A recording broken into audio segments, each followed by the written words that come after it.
Hey, welcome to the Artist Series interview, Icicle Center for the Arts, and welcome to Kevin Jones, who's kind of becoming a fixture here at the theater. So it's been kind of great. Yeah. And so we're going to spend some time. I have some questions that have come from a couple of friends of yours. One being Cam and Okay. one of your bandmates, Uh-oh. and one being this beautiful lady by the name of Anne. So I have a few questions from your wife as well Okay. to kind of keep things rolling. Obviously, you can see a lot of Kevin's guitars here, and we'll have an opportunity to talk about many of those as we go through the interview, so that'll be great.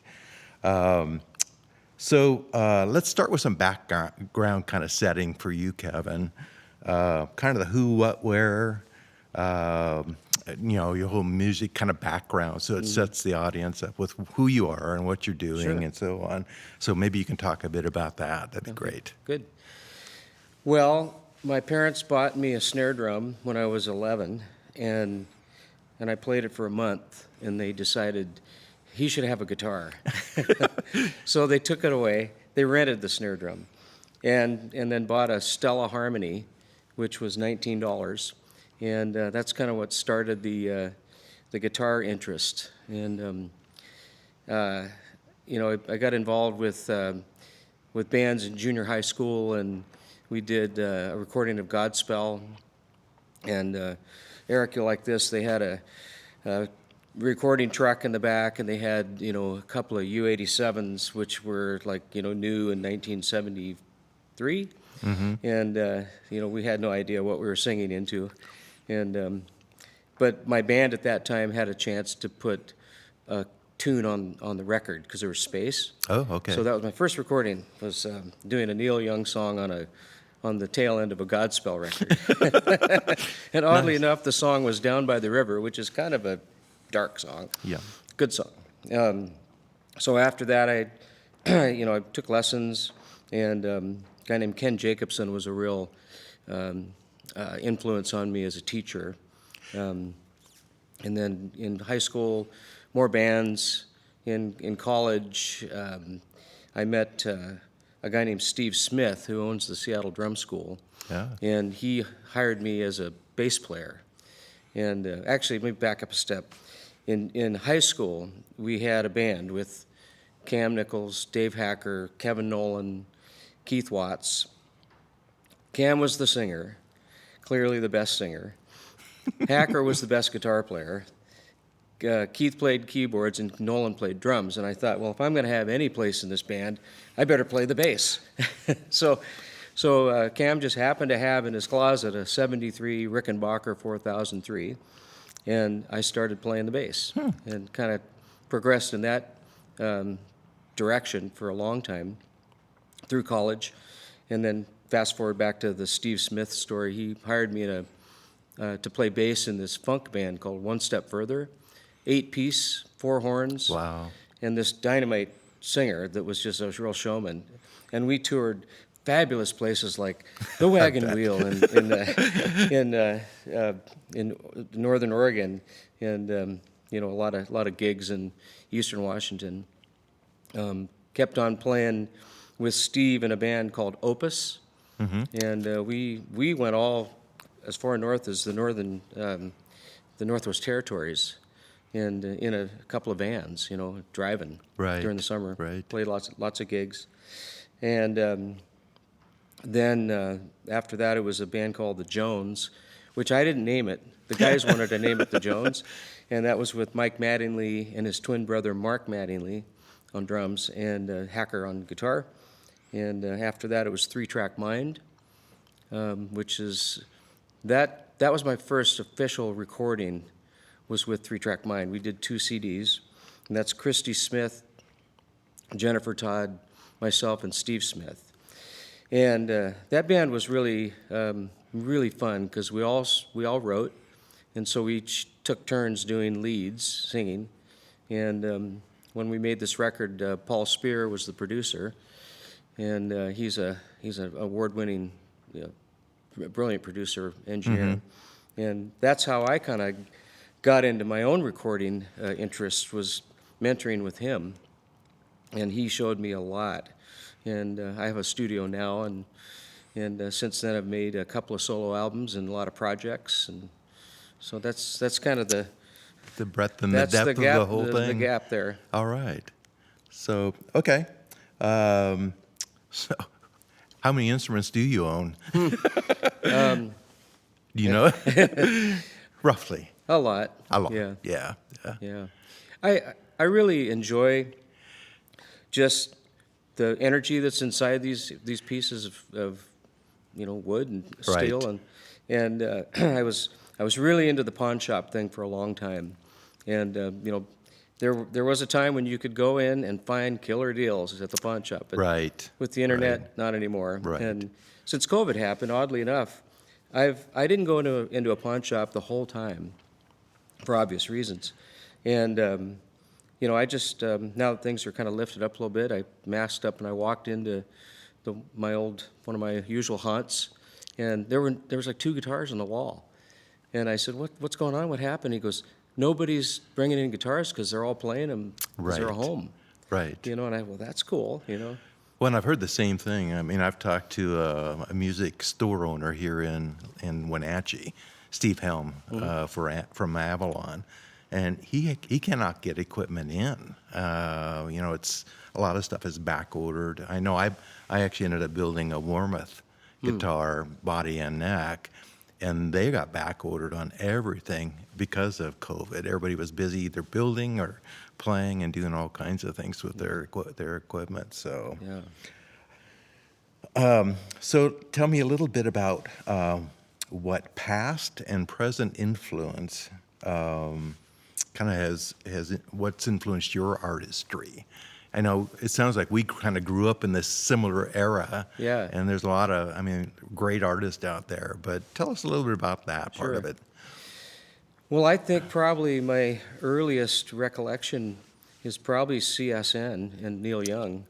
And I had the fortunate opportunity to travel to the Dominican Republic with my dad. He was a retired Boeing training pilot, and we were on a Boeing run down there. And I took that red guitar with me. That was my first electric. And played Old Man, which was new then, long time ago. And all the kids that I had met down there were just in awe. I was like a rock star, And I was in about 6th grade then. Right. So Neil Young, I was really into Grand Funk Railroad in junior high school. In fact, I had a go-kart that I built, and I named it Grand Funk Railroad. And but after, more currently, I'm really into fingerstyle guitarists, David Lindley, Lawrence Juber, Leo Kottke. Really cool story about Kottke. Yeah. Everybody who lives in the Northwest probably has some story about the Hart sisters. Right. And so their parents were leaders at our youth group, at our church youth group in Bellevue. The Hart sisters? Yeah. No, her parents were. Okay. Yeah. Okay. And so her mom used to say, "Well, my daughter plays guitar, and they're in a rock band, And I'm in junior high, I'm thinking, I don't even want to say it, but I thought, well, that's kind of weird, a girl in a rock band, that's playing guitar. Right. So there, I said it. Anyway, she came to play at one of the meetings, and I was just humbled and floored at how good she was. Right. And I went up to her immediately and I said, full confession, I wasn't sure what to expect, and I'm just blown away. And I asked her to teach me something. And she said, well, what do you want to learn? I said, well, your mother just introduced me to Leo Kottke's music at our retreat last weekend. And she goes, well, you need to learn open G tuning. And so we got into a private corner of the room, and she introduced the open G tuning and taught me the Rain Song by Led Zeppelin. And she spent 45 minutes with me and made sure that I had it memorized before Wow. I was done. So, yeah, That's quite the story. good person. Yeah, sounds like it. So it's interesting because I was thinking about this interview, and I had just watched, and it'll kind of relate. I had just watched the Laurel Canyon Influence, and in hearing you do some of your virtual concerts, I had this sense about, again, that's where the Crosby, Stills, Nash Young people kind of hung out and were very creative about the things that they were off doing. And I was wondering, have you seen those sessions? I have. Yeah. What your thoughts are? I mean, because that was, it's like, where is the Laurel Canyon today? Yeah. I hope it's Leavenworth. Yeah. Yeah. I hope it becomes Leavenworth. It kind of feels like this area is like that. I spend most of my time performing in the north central Washington area. Right. And my bandmates are over here, and a lot of the people that I really enjoy hanging out with and listening to are over here. But yeah, there's that was a unique time. When I was watching that, I just thought, they could just drive a block down the road to their friend's house with a song idea and walk in and share music. And Right. kind of reminded me of the way it was in college, because we had our dorms and Right. we could just walk down the hall and play a tune. I lived in one of the dorms was called the music dorm, and it was all musicians. And one time everybody was sleeping. It's like 1 a.m, and somebody went down to the piano in the lobby and went bum bum bum bum bum bum bum. All of a sudden, you hear another set of feet going down the steps. Bum, and finished it. Couldn't stand it, unresolved. Crazy. So you talked about a recording studio. How many artists have you been able to bring in and record there? Or talk about that a little bit. And Yeah. Well, I've done some projects with Larry Moranti, and a singer-songwriter out of Seattle, a very talented guy, prolific writer. I did a full project with Billy Glover. Billy was is a retired Boeing executive, and I met him when I was doing a video conference with him, and we hit it off and became fast friends. I did a full project, and working on another one with Laddie Ray Melvin, who was here at the Songwriter last time. Right. I'm working with right now with Owen Barnhart. He's a drummer. He drummed with the band for a number of years, and he lives in Stehekin. Okay. He's a drummer, and he has launched into writing songs, and he's very good. In fact, I got him coming in July for the Songwriter. Oh, great. Of course, I do my own stuff there, and done some music for video, and trying to think if there's So it others. sounds like a lot of work with independent singer-songwriters. I mean, those people that, how do I say this, can't go out and buy time in a big fancy recordings. Right. Not that yours isn't, but I mean, it's, I know that costs a fair amount of money, Sure. but to be able to support someone like that is, I think, really important too. So Yeah, it's in my home, and it's not fancy. I've got nice gear and all that, but it's I gotta make sure that we're recording when they're not mowing the lawn and stuff like that. Yeah, yeah. But Nice. yeah, and the plan is to do some sound isolation here in the next couple of years and be able to have a little more controlled environment. All right. Yeah. All right. So that's that experience has got to be pretty interesting in terms of working and recording with people too. Is it like, what's the process kind of like to get them, that whole process of recording is really intriguing to me as well. So Yeah. what's it like to bring somebody in there and get them started? Probably a little bit like this in some ways, but Yeah. just to work through that. Well, that's an excellent question, because when I was doing the records with Paul Spear with 3-Track Mind and my Hester Street record, he engineered that one. He really had a knack of making sure that you were in your element and were comfortable. And so there's really no formula, that you put on the headphones and roll tape, and you do it over and over and over again. when things weren't working, he'd just say, well, let's come back tomorrow, you know. And a good example of that from me was when we were recording Laddie Ray Melvin, his first album. And he, excuse me, he's a live performer. And he came to the studio, and, you know, I set him up, and he was doing his thing. And the magic wasn't quite there, and he felt it too, you know. And he goes, I don't know what's wrong, you know, and it's just I'm not quite hitting it. And I realized he needs to be in front of people. He's a live performer.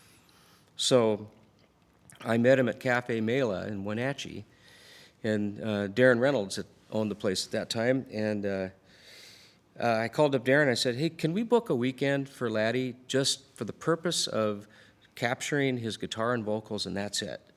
And sure, a couple of shows. So we set up the gear, and I was with him, but only as a placeholder because we were going to add stuff later. Right. And so after capturing all those tracks live, we went back and added the other stuff, you know, the bass and the pedal steel and violin and, you know, a bunch of stringed instruments. And Laddie's timing is really good, and, you know, he was just spot on, you know, having been in front of people.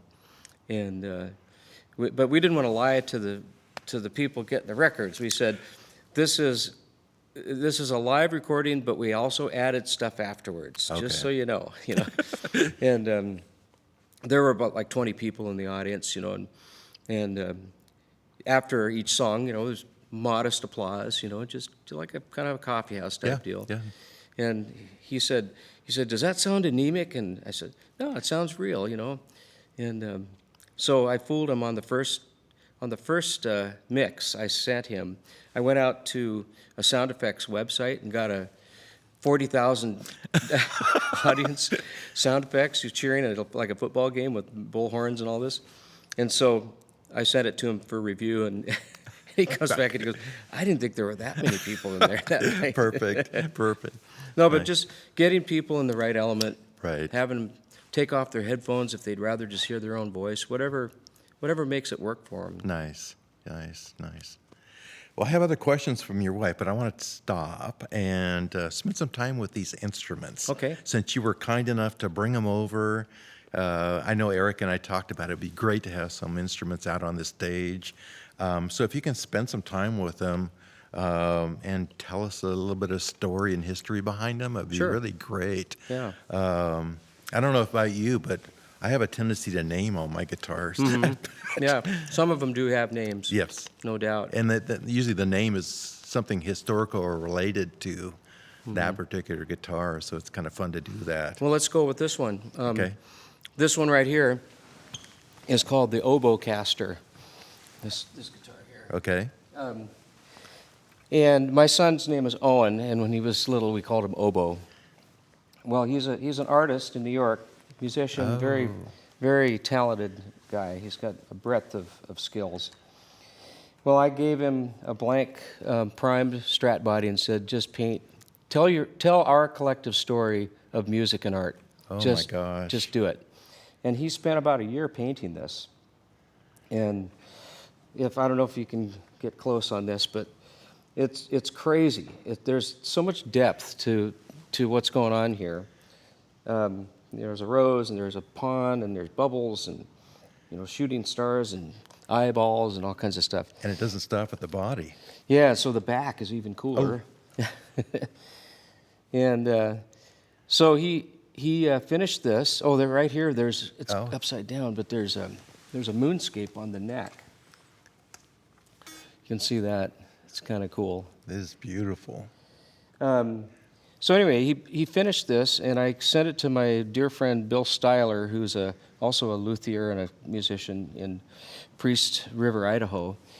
Well, Owen's paint, he used a variety of paint with this, and Bill had a tough time finishing it. Yeah. So he spent about a year doing the finish work, and he took a lot of time with it. And he said, I've become very familiar with Owen's artwork, and it's just amazing. So he put a couple of Icicle pickups on here, He fashioned this clear plate so he didn't cover up any of the art, and it's got a real bell-like quality to it. So that's the Obocaster. And it's a player. Oh, These yeah. are all players. Yeah, definitely. That one doesn't sound like a Strat. It's got a real kind of retro Taesco Japanese guitar sound, like something you'd hear on a Lindley record or something. Fun. That one right there is called the Van Glover, and the reason behind that is, if you can see, it's got a starry, starry night type of a theme. Well, Bill Glover, who I did the record for, my good friend, his wife, Denise, painted this.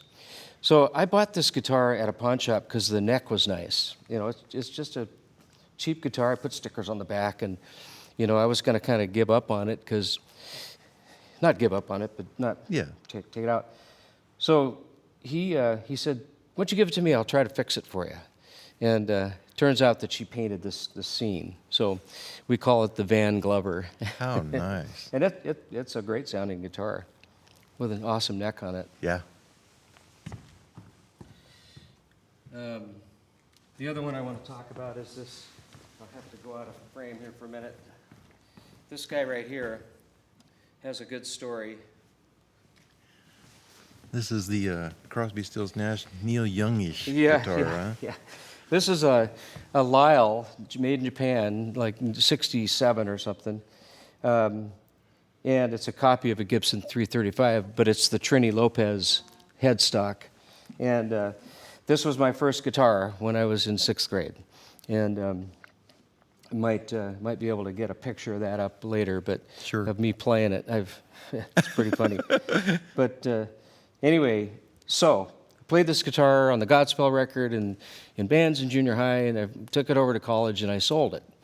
And that was about 78. Well, fast forward years later, I walked into Emerald City Guitars in Pioneer Square, and I walked up to Jay Boone, the owner, and I saw one of these guitars hanging in the shop, and I said, "Oh, I used to have one of those guitars, and I told him this story. I said, the day that I got this, I went over to show it off to my neighbor friend, and as I was lifting it off from my shoulder, I banged it into the headstock, into the fireplace stones. Put a big gouge in the headstock. And I was just, at that time I was devastated because, new guitar, first one. And Jay's face went blank, and he goes, eyes went wide, and he pulls it off of the rack, and he goes, "Did it look like that?" If you can get a close-up of that.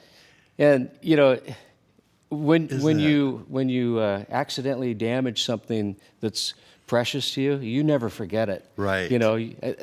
That's the same ding. There's no question about it in my mind. And no one fixed it either, so they. Right. That was. So I told, Jay just said, "I think this is your guitar," and I think he's right. Now they did put a different bridge on here, but I can even remember trying to adjust this tremolo bar and stripping the thing out, and there's a possibility that it's not, but I really don't think so. It carries they carry energy, Oh yeah. So anyway, I said, "I want to buy it from you," and he goes, "Great. And when it's done in repair, I'll give you a call." Well, months later, I called him. He goes, "Oh, I sold it. I'm so sorry." And but wait, let me call the guy who bought it, and I'll put you in touch. So an hour later, I get a call, and he goes, "Hey, this is Jeff, and I got your guitar. There's no question. You come on over. I'll sell it to you for what I paid for it. You can have it back. It's got to come back to you, Right. And so I went and visited with the guy. His name is Jeff Simmons, and we sat there and talked for a little while. And I said, "Are you Jeff Simmons that played on Frank Zappa's records?" And he goes, "Yeah, I played bass and toured with them." Really? So I was sitting there talking with one of Zappa's bandmates about my old guitar, So that's the story behind this one, and I don't really take it out or anything. It's a little hard to play. Right. Right. But that's that one.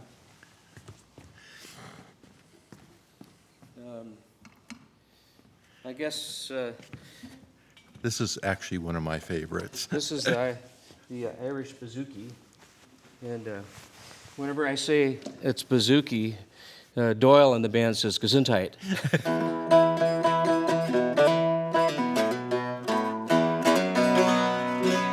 So it's got a very, I've got it tuned kind of weird, not traditional, and I also took. They're supposed to have just unison strings all the way up, so two low strings on each chorus. But I decided to kind of do a 12-string type thing I see that, yeah. and put an octave on the first two courses. So it allows you to play a melody on the low note.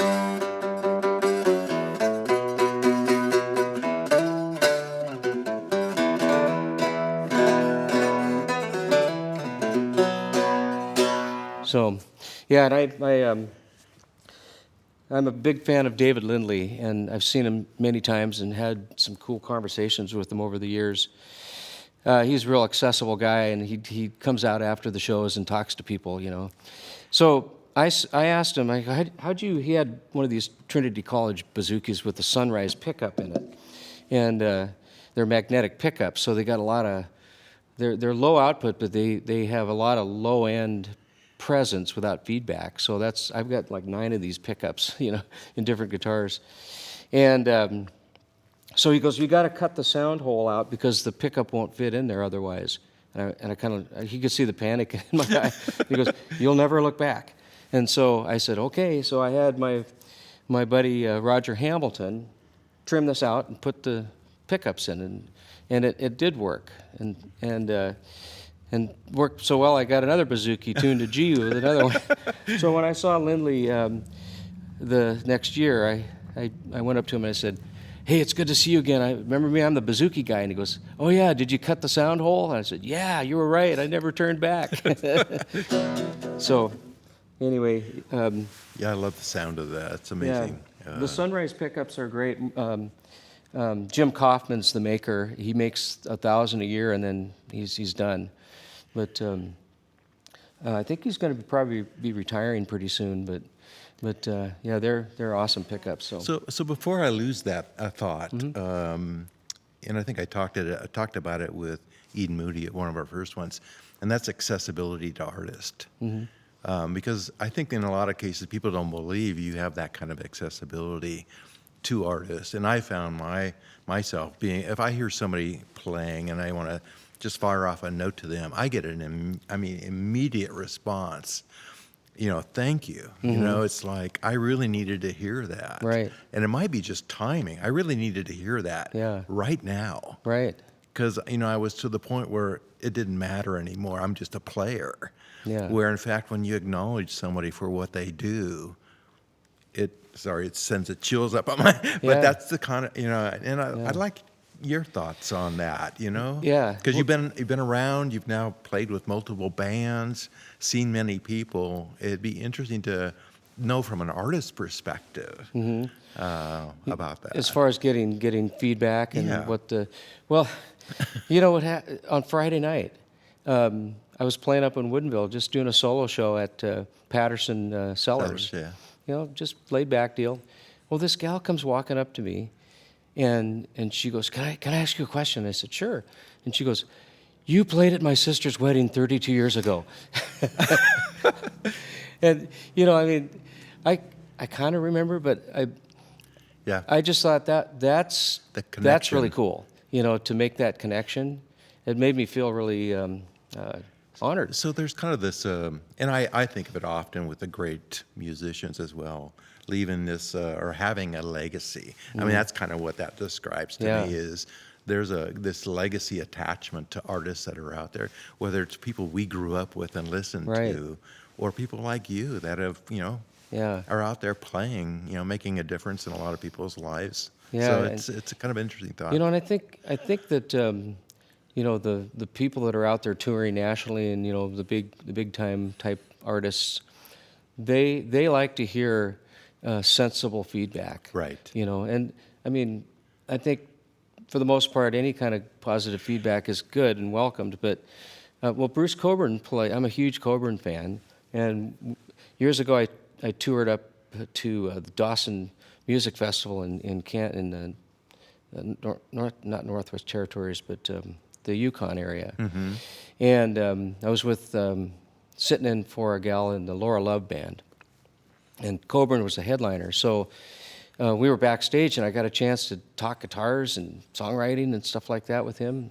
And he at that point he'd released the Charity of the Night record, which is the one that has a night train on it. And anyway, I said, yeah, that record's a real departure from your other stuff. And he looks up and he goes, what do you mean?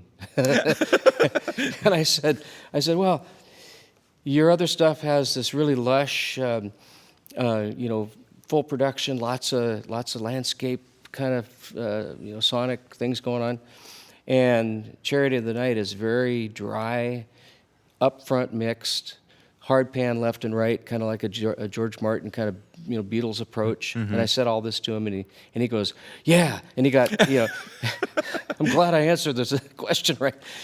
But I think he wanted to hear what, at least an artist thinks of it. And Right. And I think he appreciated the kind of the analogy that I came up with on that. And he played great. here. I know, yeah. I remember. And I got a chance to have him, I had a guitar that I bought because I was influenced by him playing it at a show. And I had it with me, and so I said, Ann, he's right there. I should go get the guitar and have him sign it. Why not? She goes, sure. So, and I think I have a picture of that too. But anyway, he was really appreciative, and I told him about the meeting that we had years ago, and he said, "Oh, I kind of remember that." I think he's a very humble guy, Right, very right. polite person, but nevertheless, he appreciated that recollection and me telling him That's what his great. music has done for me all these That's years. great. Yeah, it's important. When I bring that up only because obviously we have listeners that are going to hear this, and I just trying to make it okay that Yeah. you come up and talk to people once in a while. They really Yeah. appreciate it. I know Jeffrey Folcott played here, and I'm kind of a Jeffrey Folcott fan. And he's a fly fisherman too, so we ended up talking about both fly fishing and music. Uh-huh. And I think if he came back, he'd probably stay with me because we have those mutual things in the way we do things. So you have a couple more guitars here. I do. I don't really play this one too much, but it's got an interesting thing going on. Khaki King is a fingerstyle player, and she commissioned Luthier in New York to build this thing. It's called a Passarelli Bridge, and it's an arched thing, and it sits on the 16th fret and brings the strings way up, and it turns it into a Japanese koto. So you got this. Now you're supposed to play it on the lap, and I'm just new with this, but it's give you a little idea what.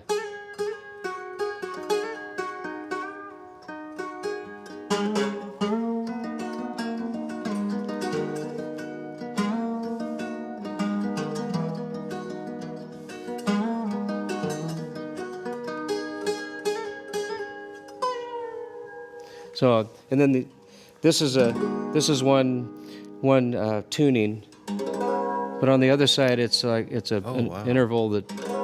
So they trigger each other sympathetically. Wow. Yeah. So that's this is my old. This is a made in Japan Takamine from the 80s. Right. And this guitar was I used this guitar on both 3-track Mind records, and I played it so much I had to rebuild the bridge, and it's got a lot of hours on this jam. I love it. So on some of these, do you end up doing the work on them? I mean, obviously you've installed some pickups and so on. When it comes to the acoustic instruments, I just don't have the tools or skills to get too in depth with it, other than just cleaning it up. But I get pretty involved with the electrics. Right. It's a whole different discipline with acoustic guitars, So I have Well, that's when wood becomes, I mean, there's so many things that become important with acoustic guitars Yeah. compared to an electric. Yeah. And I know there's different thoughts in terms of the necks and rosewood and this and that. Yeah, But, right. you know, I spent some time with Walla Walla Guitar Company, some of the guys back there, and it's when I was first starting to really understand guitars. And I said, so, okay, tell me about wood and tell me about electronics and, you know, what makes the real difference. And of course, I think there probably are many thoughts around this. Yeah. But they said wood is about 10% of the impact of an electric guitar. Uh-huh. It's the electronics and how you know, whatever Yeah. structure you put in them. But Yeah. Yeah, and I think, you know, you compare like the different models and the density of the wood, like a Les Paul are typically pretty heavy. right. And I've got a couple of those, and I don't really play them too much just because I prefer the single coil sound. But yeah, they sustain. You know, it's got like that Spinal Tap quote when he goes, you know, this guitar's got a lot of sustain. You go out, have a bite, come back, still sustaining. It's pretty true. And the Strat and the single coil pickups have a different type of characteristic Right. that's more, brighter and snappy. Right. Yeah. I don't know if Cam told you, but one of my first guitar builds, it was a Les Paul, Oh. and it's a Neil Young replica. Okay. So I went out and got the recipe for Old Black, Yeah, Neil yeah. Young's guitar, and basically built it with Firebird and the P90, the Bigsby. Everything is relict, so it looks like Yeah, his nice. old piece of Yeah. stuff. It's got stainless steel pickguards and covers and things like Nice. that, but it is heavy. And Cam was the first guy to actually bless the guitar and play a song on it. It was pretty amazing. So Yeah. but he did tell me what was wrong with it too, so, Yeah. which was good news. It's got a few dings. Yeah, and it's pretty interesting. So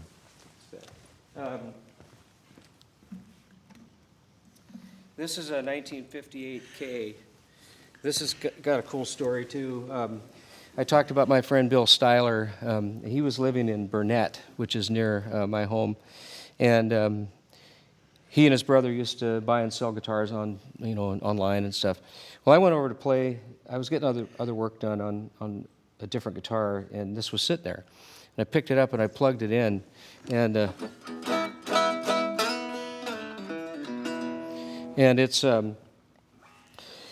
it's really a prototype because there was the appointments on this guitar you see on other Ks, but it's got a different emblem, and the cutaways here are inherent to a different model. So we figured that this was probably like a prototype that was taken out, to boost sales or something like that.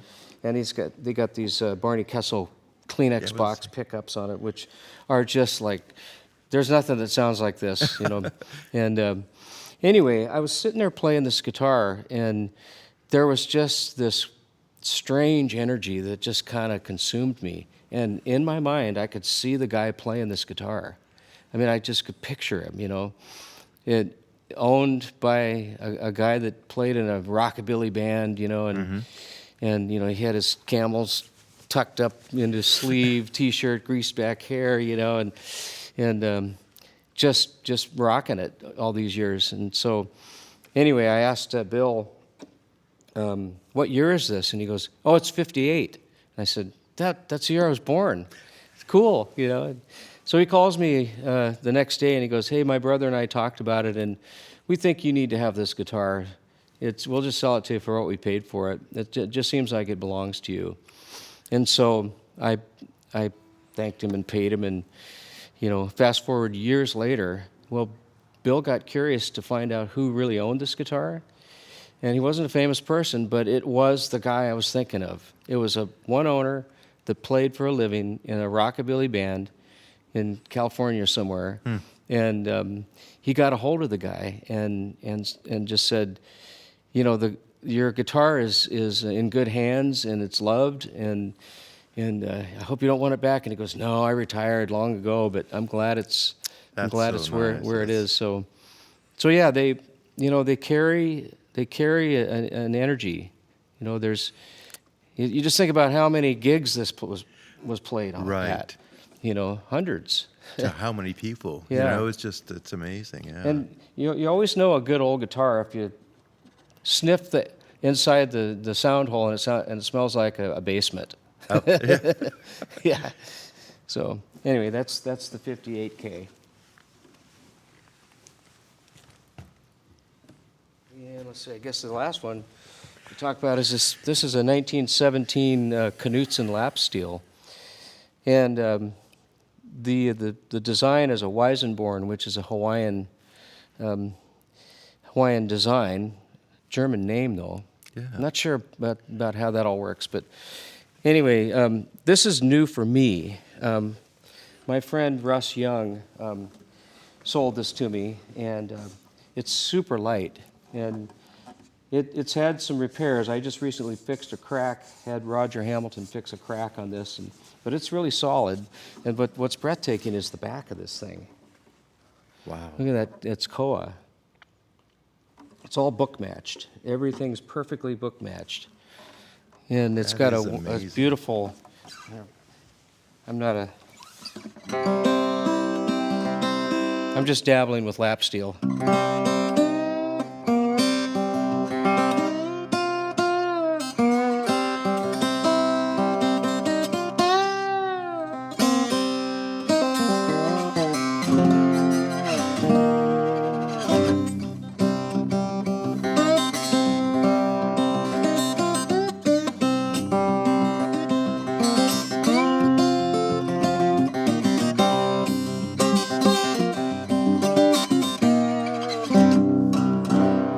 That is amazing. So this is tuned to a C, and I'm not going to put a pickup in this or probably take it out to gigs. Right. It's just for recording, and it's probably light because it's dried out, over the years. So we got to keep a humidifier nearby it and baby it, So yeah, Knudsen. 1917.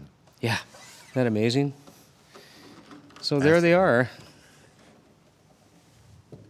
And I know you've been playing a resonator quite a bit as well. Yeah, that's out in the car. Probably. That's my kind of my go-to. It's a gold tone. They're made in Korea, and Paul Beard design. Which the Paul Beard guitars are really expensive, but they took his design and teamed up with Gold Tone, and came up with the resonator. There's one with a cutaway and one with the at the 12th fret. Right. And I've got the one at the 12th fret, and I've got a real nice pickup on it. I kind of wish I had the cutaway because it's like I have to have an assistant come and play that top note. Hey, can you come over and hit? Yeah. But yeah, that reso is kind of my go-to. Yeah, acoustic. that's great. That's great. Cool.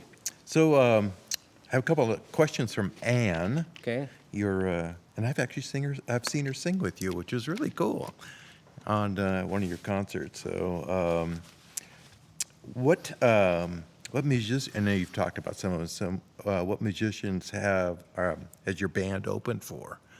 And I guess, that's probably goes over a lot of time, but give us a few highlights on that Sure. kind of thing. Well, 3-Track Mind, we opened for, let's see, Joan Baez, and we opened for John Hyatt. Of John Hyatt. And let's see, I did some solo stuff a long time ago opened for Little River Band. Oh yeah. Yeah, and that was at the Paramount. And those guys were the nicest people. And in fact, I did that show with my friend Dave Hacker. And our monitors went out on the stage, and their stage guy crawled out on the floor and plugged it back in. I mean, the opening act doesn't get love like that usually, and he was great, and the guys in the band really were complimentary. I did a kind of a short 4-city tour with Juice Newton, Juice Newton. Queen of Hearts, right? And she also did a remake of Angel of the Morning. Is that the title? Yeah. Angel? Who, Don't call me Angel yeah. of the morning. One of the artists in Seattle sang that. Marilee Rush. Marilee Rush, and I opened for her. So Did you? yeah, yeah, at a This will date us. I remember going to school dances, and Marilee Rush was the Yeah. performing artist for the dances Yeah. back in the day. So, yeah. and we shared the stage with Coburn on that one thing I told you about. Right. Let's see what else. Oh, I opened a show for Mark Cohen at the Zoo Tunes. That was fun. Ah. Yeah, that I've was heard good things about the Zoo Tunes. that was a too, so- wonderful day. Packed audience, and at that time my mom was still alive, and she passed away from MS, and in 2002. Anyway, at that point she was in a wheelchair. My parents came to the show, and so I'm up there playing, and I could see Dad wheeling her, on the grass, Right. down to where they were going to be sitting, and I made a statement to the audience. I go, "My mom and dad are here. They're right over there." My dad waves. Everybody applauded. It was really cool. Yeah, it was a good memory. That's and, great. Did another Zoo Tunes show with Roseanne Cash, Johnny Cash's daughter. Right. And her husband is John Leventhal, who produced Sean Colvin's music. And he's a side guy extraordinaire, great producer.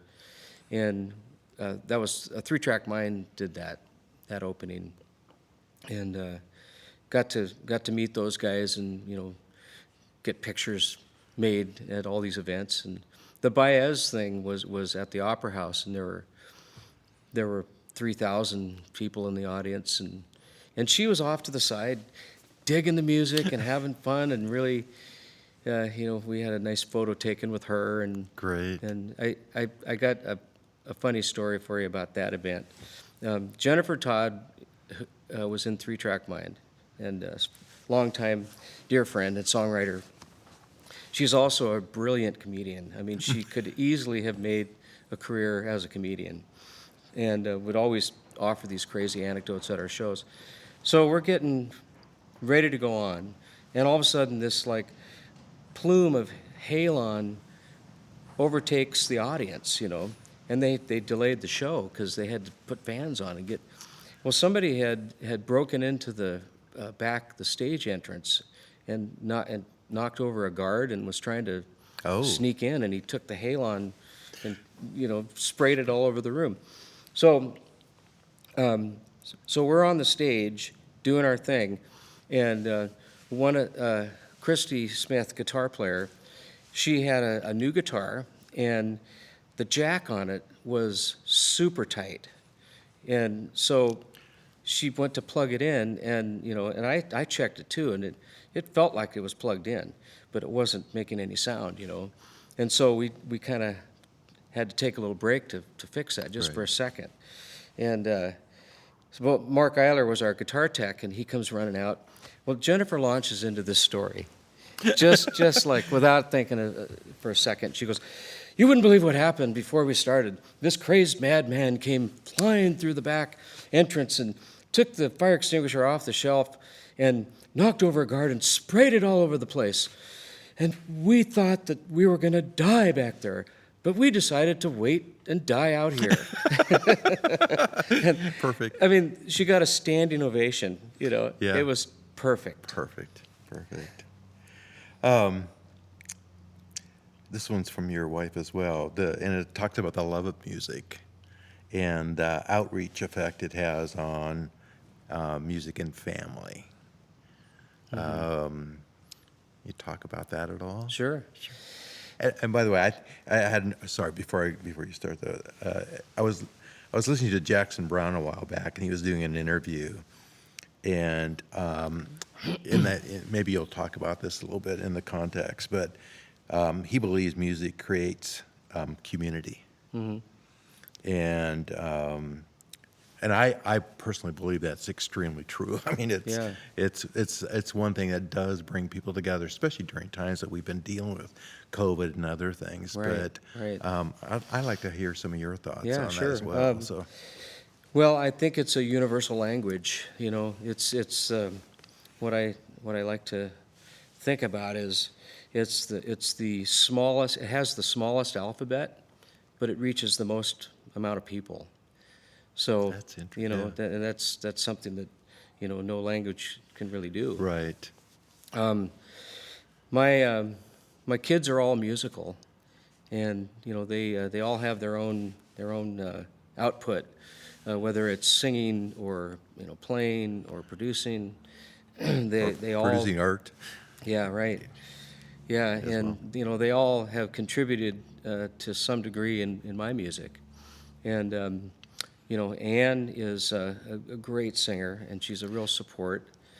It's funny because when we first started seeing each other, I heard her singing in the other room, and I thought, hold it a minute. You didn't tell me you sang.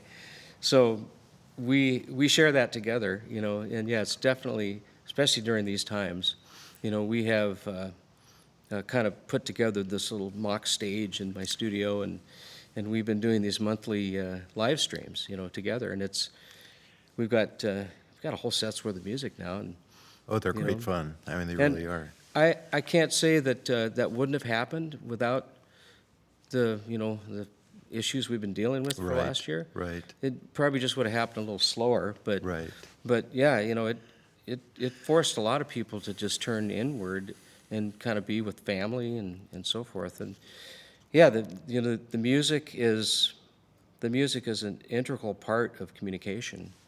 It's something you share and heal. Right. I had a interesting thing happen when I was teaching a while back, teaching guitar.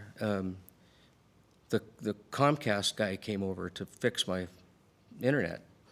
Well, he was waiting for a callback or something, and he noticed I had a guitar, and he goes, yeah, I used to play guitar, but I had an accident, and my hand just doesn't move very well. I can't do any chords or anything. And so I said, well, have you ever messed with open tuning before? And he goes, what's that? So I've got this crazy tuning that none of the guitars are tuned that way now, but it allows you to play like a full G chord with one note, and you can get around the neck and play all the more complicated chords with just 2 or 3 notes and have a full sound. And so I demonstrated that to him, and he said, I can play again. I can do this. He was really excited, and I mean that little delay that took place because Right. of us waiting, Right. I think changed his Somebody's whole life. his whole perception Potential. of what he can do. Right. Right. So that's the magical stuff that comes out. I agree.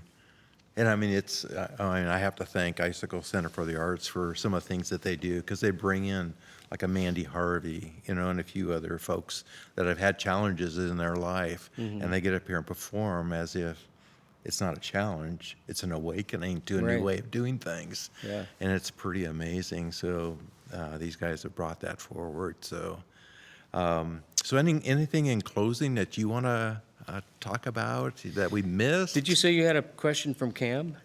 Well, that was actually, I had a couple of them. I'm curious what one he's going was to ask me.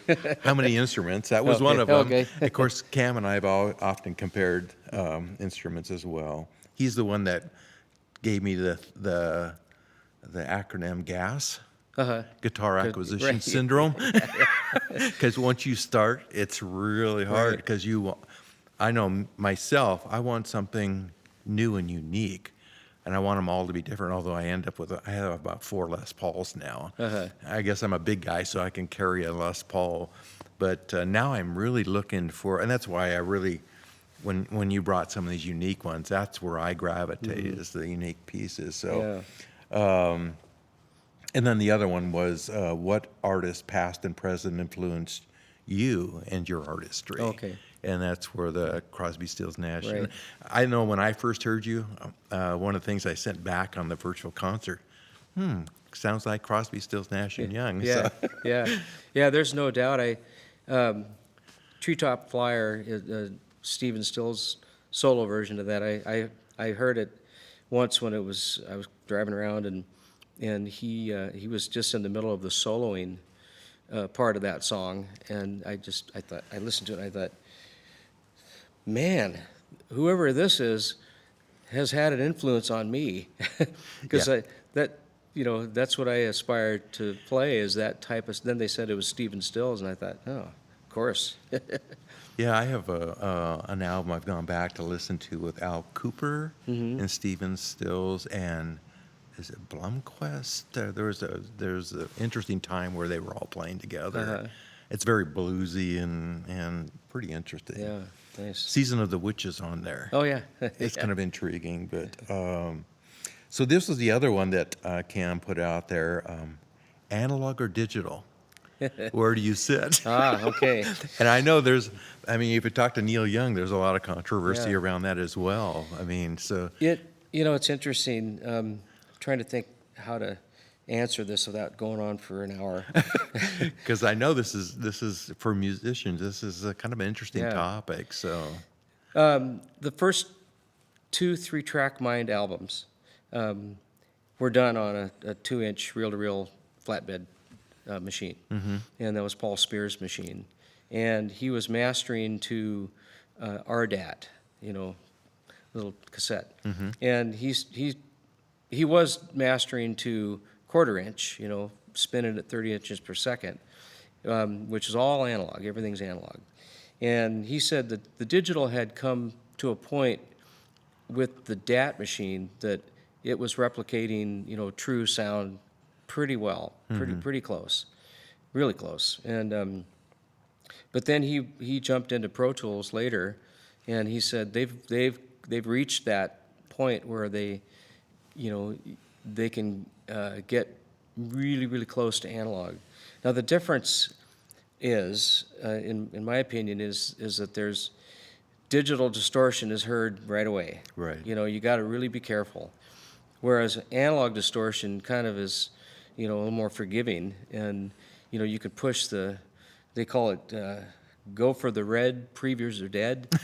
Get that needle going up. It's okay to tickle the red, and you're not going to worry about it with analog. I'm sure Eric Frank is listening to this.